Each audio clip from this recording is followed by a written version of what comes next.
Hello everyone, তো আজকে ready হয়ে বেরিয়ে পড়েছি হচ্ছে অন্নপূর্ণা ঠাকুর দেখতে। আমাদের এখানে প্রতি বছরেই যাই, ব্লগ বানিয়েছিলাম আগেও। যারা দেখেননি তারা জানেন না, আমাদের এখানে একটা জায়গা আছে যেখানে বিশাল বড় অন্নপূর্ণা ঠাকুর হয়। সেটা এখন চলবে, এখন 10-12 দিন ধরে পুজো। আর এখানে দেখুন কি সুন্দর ইলেকট্রিকের প্রজাপতি, দেখতে ভীষণ ভালো লাগছিলো। আর আমার ছেলেকে ডাকাতে বলছি, ও অবাক হয়ে প্রজাপতিকেই দেখছে। তারপরে একটু মেলার দিকে গেছিলাম, খুব একটা মেলা বসেনি, অল্প অল্প।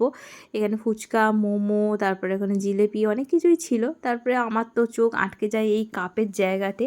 এগুলো কিনতে আমি ভীষণ ভালোবাসি, কিন্তু এত কিনে ফেলেছে সুমন আর কিনতে দিচ্ছে না। ওই বাটিগুলো বেশ ভালো লাগছিলো, নিলে হতো, কিন্তু সুমন নিতে দিল না। আর বৃষ্টি এসে গেছিলো, এই মেলায় ঘুরতে ঘুরতে একটু পরেই বৃষ্টি চলে এসেছিলো।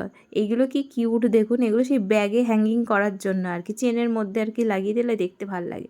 আর এখন তো কাশ্মীরি ঝুমকা এখন খুব ফেমাস, সেরকম দেখছি কাশ্মীরি ঝুমকারই মতো এরকম পাওয়া যাচ্ছে। খুব একটা দেখতে ভালো নয় বলে আমি আর নিলাম না। আর তারপরেই চলে এসেছিলো বৃষ্টি, তো সেই কারণে আর কি কিচ্ছুই কেনা হয়নি, ছেলের জন্য কিছু কিনে নিয়ে চলে এসেছে। এই ডগটা দেখতে পুরো অরিজিনাল লাগছিল। আর আমার তো এখনও বড় হয়ে গেলেও কিন্তু পুতুলের দিকে আকর্ষণটা আমার বরাবরই বেশি ছিল, এখনও আছে। সুমনকে বললাম কিনে দাও না, বলছে লোক জানলে কি বলবে। আমি যে লোকের কথায় ছাড়ো। আর দেখুন এলিফ্যান্টটা কি কিউট, তাই না?